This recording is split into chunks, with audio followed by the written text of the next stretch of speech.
Governor Ducey met with immigration officials in Yuma today, referring to the situation on the border as a crisis. It's a phrase you're likely to keep hearing from candidates running for office this year, but is the phrase accurate? Our investigative reporter Morgan Lowe is in the newsroom with some answers. Morgan, of course, they're talking about illegal immigration here. Yeah, Jared, there's no question that illegal immigration numbers are as high as they've been in 20 years, and that's despite the fact that most of Arizona's border already has a large fence or a wall. But does that mean that the border area is dangerous? The actual crime data says no, it's not. If you're ready to secure the border and stop the invasion, let's go. And here they are crossing into America. The invasion is well underway. Our weak, recycled politicians have lost control to the cartels. That is the description of the border area that you are hearing from political candidates who want to represent and lead Arizona. But on a recent trip to the border region, we found something else.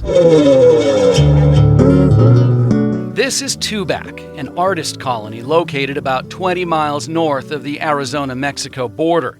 And on this day, thousands of tourists are here enjoying an art festival. We've been coming down here for 25 years, and we can pick and choose where we want to go in the nation. Bill Keitel sells leather goods, and he says this area is one of his favorite destinations. I feel quite comfortable down here, and I'm a person that doesn't buy the hype of fear. He's not alone in this crowd of people from all over the country, like Tom Kozacek from Nebraska. I feel no different when I'm here than I did 20 years ago when I started coming down. Jan Javer and Michelle Bellett agree. This area is just incredible. They're here for a reunion with their Ohio State classmates. Have even tried out my Spanish today. I've really quite enjoyed that. And I think that's what America is all about. My father came from Slovakia. Your family is Slovenian. Eastern European. Eastern European as well. Nobody who spoke to us said this area resembles what they hear from politicians who refer to the border area as dangerous. Wendy Franzen from South Dakota says she knows why. I think they're playing to particular groups. According to FBI crime stats, Arizona's crime rate is rising, but the state's rural border counties are either seeing no change or a drop. Here in Santa Cruz County in December, they had 4 assault calls and 35 animal problem calls.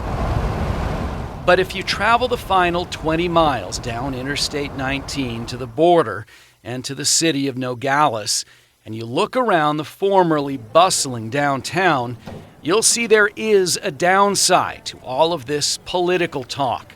Businesses are struggling. The exaggeration of the safety of the border impacts everything. It impacts housing prices, it impacts, people who come and visit for tourism. Bruce Bracker is a business owner and county supervisor.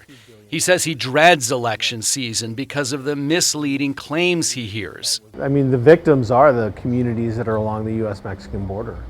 We're probably some of the safest communities in the country.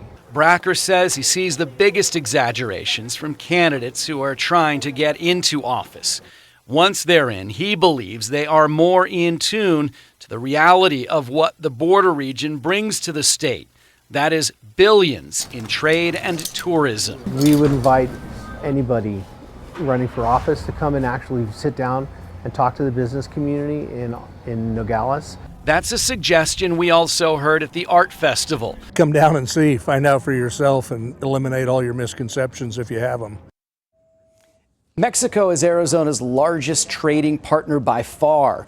In 2020, the total trade between our state and Mexico was $16 billion. But border businesses, which used to make a lot of money from shoppers from Mexico and tourists from other parts of the U.S., those businesses are worried that these caustic political ads are scaring people away. Jared? Yeah, quite a